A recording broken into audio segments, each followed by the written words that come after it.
Hello children, this is my second lecture, my second video on the library classes, and today I am going to discuss the topic character functions. But before discussing the character functions, let me tell you what is a character. A character, it is a letter, a digit or a special symbol that is enclosed within single quotes. You know, children, all these characters are given a special code or a special number that is known as ASCII code. ASCII, ASCII, it is American Standard Code for Information Interchange. In total, there are 256 ASCII characters, but in computer, we are using only 128 characters. And they are coded from 0 to 127. Now let us discuss the character-oriented functions which we need for the string manipulation or the character manipulation, means to make changes. Now first one is character.isLetter. This function will check whether the given argument is a letter or not.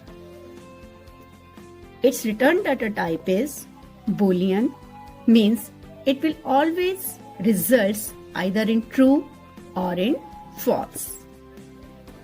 Character.isLetter. Within round braces, we have to write the argument that we want to check. This is its syntax. See the example, character.isLetter A, it will result in true. Character.isLetter 7, it will result in false. Now, whenever we are supposed to define these functions, these character-oriented functions, we have to give their purpose, their return data type, syntax, and then example. It will make our definition and our difference impressive. Okay, second function is character.isDigit. This function will check whether the given argument is a digit or not. Its return data type is Boolean, means again it will result or return the result either true or false depending upon the condition. Syntax character.isDigit. Can you see, everywhere wherever we are using these character functions, we are writing this C capital. It is because it belongs to the wrapper class. It is the object of the wrapper class. That's why we are using capital C to define it.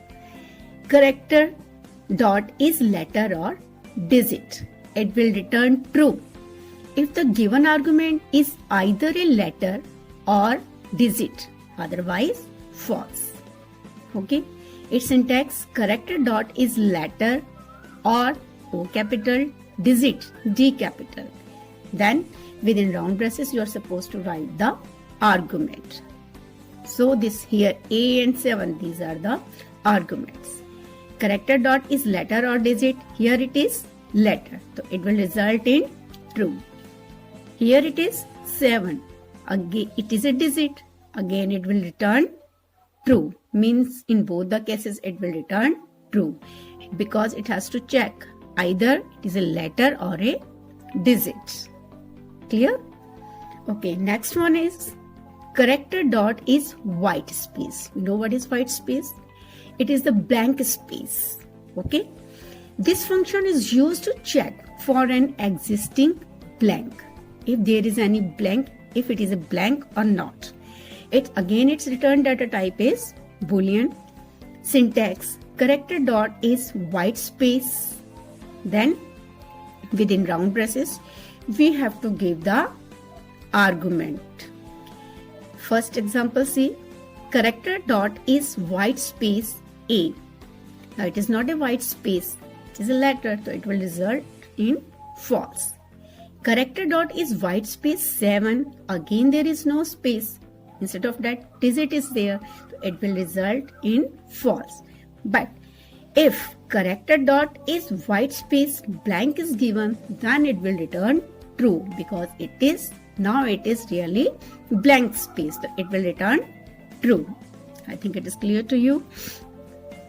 Okay, next function is character dot is uppercase. As a name, from the name it is clear, is uppercase. It will check whether the given argument is in uppercase or not.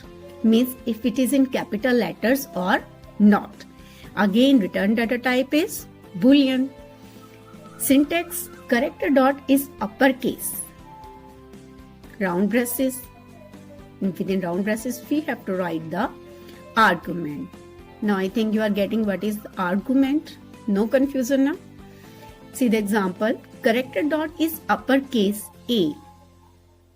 Now it is in lowercase. It will result in false. Character dot is uppercase A. It is in uppercase. So it will result in true. Okay, simple. Next one is character dot is lowercase. It will check whether the given argument is in lowercase or not.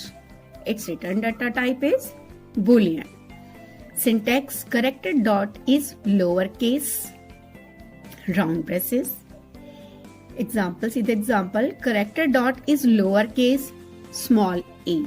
Now it is in lowercase, so it will result in true, and if it is in uppercase, so it will result in false.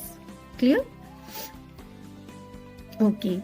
Now next two functions are for the conversion from uppercase to lowercase and lowercase to uppercase. There is little difference. See, character dot to uppercase. Just before this we discussed character dot is uppercase. Okay. Now see, it will convert the given argument to uppercase if it is in lowercase. Otherwise, it will return the same argument. Done? Its return data type is character. What is the purpose of this to uppercase? It is to convert lowercase character to uppercase character. Okay?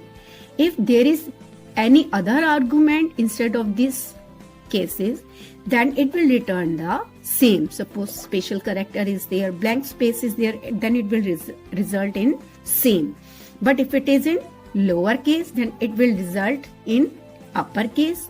See, if it is already in uppercase, then it will return the same. Next function is character dot to lowercase. It will convert the given argument to lowercase if it is in uppercase. Remember, if it is in uppercase. Otherwise, it will return the same. Again, its correct return data type is character.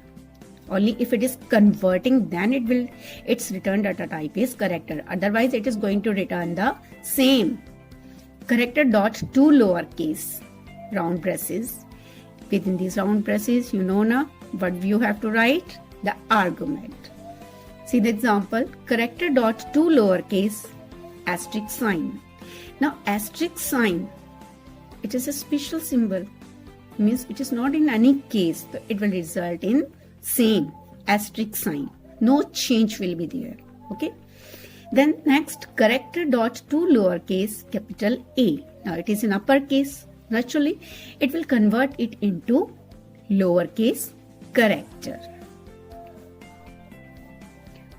Okay, children. Thank you for watching the video.